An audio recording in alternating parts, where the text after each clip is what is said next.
Well, every Saturday, we dedicate the majority of our show to helping you with your NFL bets. And our expert has been giving great advice on when to play with the public or against them. He is the host of the Bet the Board podcast. Payne Insider joins us from Vegas once again. Payne, how are you? I'm great. Appreciate you having me on again tonight, Steve. Well, you've given us some great information, so we love to tap into your brain just a little bit more. And I think the one game that has, I guess, intrigued me most this week is that Kansas City-San Francisco game, because smart bettors are keeping an eye on how the public bets, because the sharp money usually bets against the public. So let's start with that KC-San Fran game. KC is favored by 6.5 points. And while a vast majority of the tickets are on the Chiefs, nearly half the money is on San Francisco. How do you read that? You know, it's the Patty Mahomes hype, and it's real. I get it. Through 2 weeks, he's been fantastic. But the betting market is just like any other market, Steve. And right now, the hype has caused inflation. If this game was played 1 week ago, Kansas City would have been about a 4-point favorite, and now they're 6.5, 7. That's what we're seeing right now. Professional bettors have gravitated towards the 49ers. I know defense isn't fun to talk about in 2018, right? But the Chiefs' defense is dreadful at this point. 6.9 yards per play allowed. That's second worst in the NFL. They've given up 18 explosive plays in 2 weeks. And I think the other side of the coin is you have a 49ers team that for 2 straight weeks, the scoreboard doesn't really paint the real picture. Week 1, if you remember, they outgained the Vikings in Minnesota by nearly a yard per play. Last week against Detroit, the first 51 snaps, San Fran only allowed the Lions 4.8 yards per play. They built this 17-point lead. Suddenly the 49ers go into this prevent defense the final few possessions. Lions tack on points, make a game that was a blowout appear much closer. That distorts the market a little bit as well, and for all those reasons, pro bettors really like the 49ers to cover this number. All right, and teams that began with back-to-back road wins have gone 9-26 against the spread in home openers, so that would certainly lean towards San Francisco. Let's move forward here to the Eagles, who are 7-point favorites to Indy. Carson Wentz making his debut coming off that knee injury. You've got Jay Ajayi, Mike Wallace aren't playing, probably no Alshon Jeffrey. Can you trust Wentz enough to give a touchdown? It's tough to do that, and it's nice to have Wentz back. You never want to lose a talent like that. I just hope the Eagles organization hasn't panicked at this point and decided to rush him back. I can tell you, pro bettors want nothing to do with the Eagles this week simply because they don't know if Wentz is going to have the full playbook. And you talk to a lot of respected doctors who believe Wentz wouldn't be 100% until about week 9 or 10. And I know Carson's been cleared to play. He's been cleared for contact. It's natural, though, I would think, that Wentz is going to be a little bit rusty here. He hasn't played since December 10th. And, again, the playbook's going to be really limited. I can't see Doug Peterson wanting to use his legs all that often in design plays. And there's also an interesting element here, the underlying factor of Frank Reich, former Eagles offensive coordinator. He knows the Eagles offense well. He knows Carson Wentz well. I think that familiarity plays a role here. Atlanta is a 3-point favorite, a 3-point home favorite to the Saints, and a majority of the money is coming down on the Saints.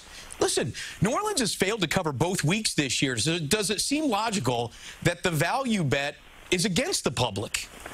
I can tell you right now, the Saints are extremely sharp. They had never started very well. 1-9 the last 5 seasons, week 1 and 2. So this seems to be expected for whatever reason. And you look at some of these games, right? Tampa, better than we thought they would be. Cleveland, better than we thought they would be. And last week there was an underlying factor there with Greg Williams going back to New Orleans.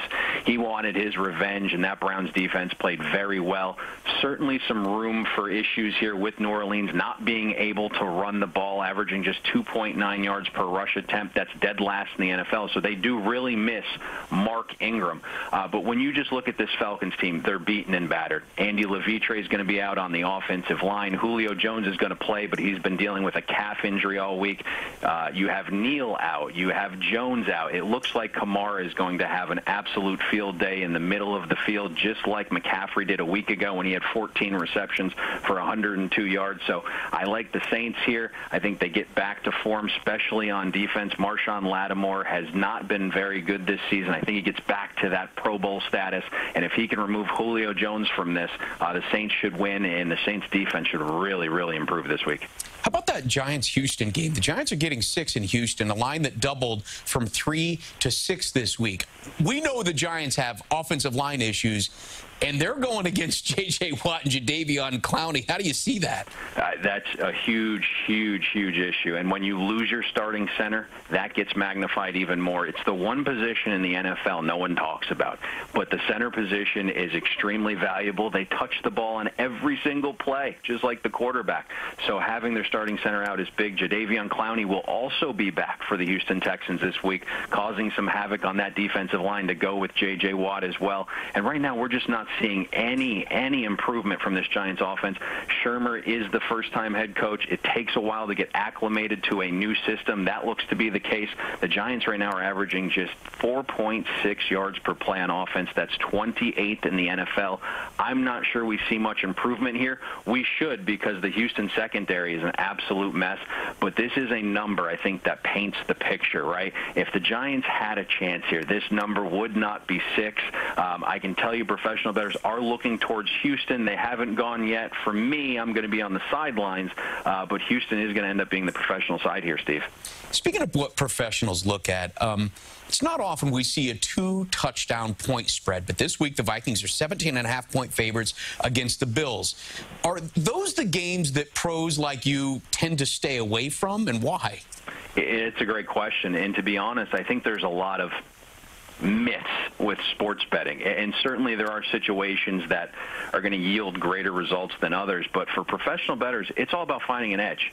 And whether that's playing a favorite or an underdog, we treat each game as its own entity. And when you look at double-digit dogs, history shows that's been extremely profitable historically. In recent years, though, not as much, simply because it's a passing league now, right? More lopsided scores.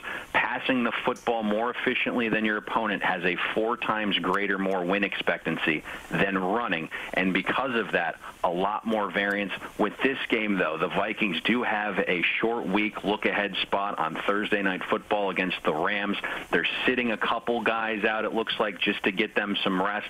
Winning this game by 2 touchdowns seems to be just fine, so 17 is just an absolute ton, even if it is the Buffalo Bills. Especially when backdoor covers happen more often than not. Absolutely. Jets fans are still reeling from Thursday's loss to the Browns, but maybe that marked the matchup of a new era of quarterbacks. I'm curious, how do you think Vegas is going to respond to Sam Darnold and Baker Mayfield the rest of the season? You know, with Sam Darnold, there are odds makers that believe Josh McCown, right this very second, is the better quarterback. And they actually value him as being about worth 2 more points to the spread than Darnold. But that doesn't mean he necessarily should be starting here. You don't want to go 7-9 or 8-8 and be picking in the middle of the draft again. You want to get that high pick. You want your young quarterback to learn.